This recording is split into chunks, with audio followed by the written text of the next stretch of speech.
Hey, shalom everyone. This is Chris Shoemaker, also known as Yehuda Ben Shomer, and welcome to the Daily Drosh. Today's Daily Drosh is taken from Deuteronomy chapter 15, and we're going to be reading several verses here. So let's begin with verse 4. It says, "There shall be no poor among you." So the Lord's commanding, I don't want any poor people among you. "For the Lord will greatly bless you in the land which the Lord gives you as an inheritance to possess." Okay, let's go ahead and jump down to verse 7.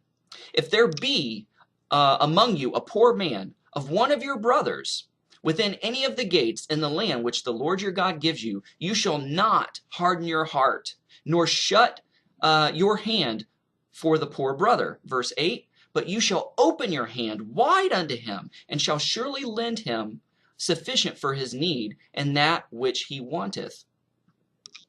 So let's go ahead and jump down to verse 10. "Thou shalt surely give him, and thine heart shall not be grieved when you give unto him, for this is the thing the Lord your God shall bless you in all your works, and anything that you put unto your hand to do." So basically these commands is the Lord saying that we are to be charitable. We are to give to the poor, to our brothers and sisters, people in our community, that are around us that are poor. I know that we live in a society where there's charitable organizations that do this sort of thing, that there's a welfare system, but a lot of times people either fall through the cracks, and people that really deserve the help don't get the help for whatever reason or stipulation, and the people that really don't deserve it because they're not willing to go out and work usually get the handout, and it's all messed up. There was no welfare system in ancient Israel.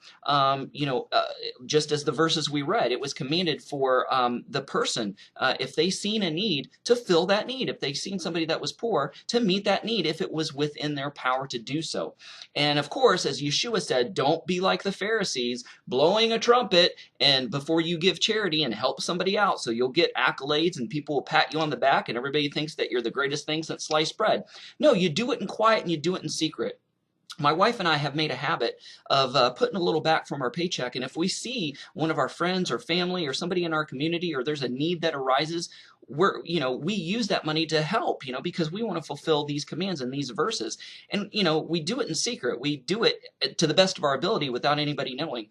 I remember one time as a child when my parents were having a hard time making a living, and I literally overheard my parents thinking, man, I don't know where, our next meal is going to come from. And one day we went out and we come back home, and lo and behold, there was several bags of groceries sitting on our doorstep. The Lord spoke to somebody about our need, and they met that need. We still don't know who gave us those groceries, but thank God that somebody was obedient and did that. I'm talking simple things. I don't suggest handing out money to bums and people that are panhandling on the street. But if you see somebody on the street that's hungry, take them to a fast food restaurant or take them through the drive-thru and get them something. If you see that they need a coat, I'm sure you have an extra coat at home. So when you're doing your spring cleaning or you're doing your minimalization and you're getting rid of a lot of clothes, find people who need them to give them to. Just don't give them to the Goodwill or give them to the Salvation Army. Just if you know somebody, give it to them. And it's the same, with the food and things of this nature. You see a need, meet it. Do your best to meet it, because when you do, it says that the Lord will bless you. There's another verse that says that when you lend to the poor, God will give it back to you with interest. You think you may not be able to do without, but you can. I mean, we have more than enough, more than plenty, more than most people on this planet have, and we can spare, a few things.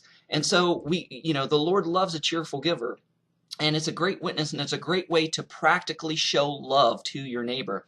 Now, in verse 11, the Lord reminds us, "For the poor shall never cease out of the land." In other words, you're always going to have poor people. There's always going to be needs to met. And I'm expecting you to do it. Don't say, "Lord, please provide this need for this person," when you have the money in your pocketbook or in your bank account, when you have the ability to get that person groceries, when you have the ability to get that person a winter coat or to, whatever their need may be, you have that ability and that capacity to meet it. It's our responsibility. It's your responsibility, my responsibility to do that.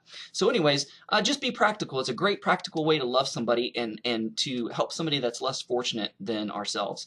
Thanks for watching. And if the Daily Drosh has blessed you, don't forget to like the video and share it with a friend. Thanks for watching. Love you guys. Shalom. Shavua Tov.